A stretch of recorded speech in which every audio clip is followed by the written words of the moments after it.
vienkārši gribu zināt, kā tas ir. Tu vari man parādīt. Nu kā, nu? Ja cilvēks kaut kam ļoti tic, tad tas piepildās. Nu, es domāju, ka nē. Paklau, Nāca, tā ir taisnība, ka tev vecāki izšķīrās? Zini, kāpēc man nav puiša? Tāpēc, ka tas viņai pārāk gudra. Māma ir slimnīcā. Ir taču jābūt kaut kādam risinājumam.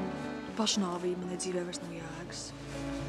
Redz, ja ilgstoši sit ar galvu pret sienu, dažkārt saplīst nevis siena, bet galva. Es redzēju, kā tu nolūrēji. Tu viņš tiešām patīk. Tu zini, kā var tikt pie naudas? Meklē attiecības draudzībai, laulībai, seksam, sarakstīja čatā. Nu? Es nezinu, katrā gadījumā ne jau sarakstīja čatā. Nu, labi, tātad seksam. Un mēs nolēmām, kāpēc ne? Liesim to piercingu iekšā. Tiešām? Es gribēju tikai apskatīties un...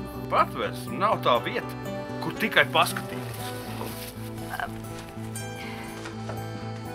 Tieši tāpēc tu esi man mīļākā meita. Tiešām? Šovakar. Tiešām. Atceries, kā bija toreiz, ka mēs tikko te ievācāmies? Tas nav tā kā izskatās. Tas ir atvieglojums. Hehehehe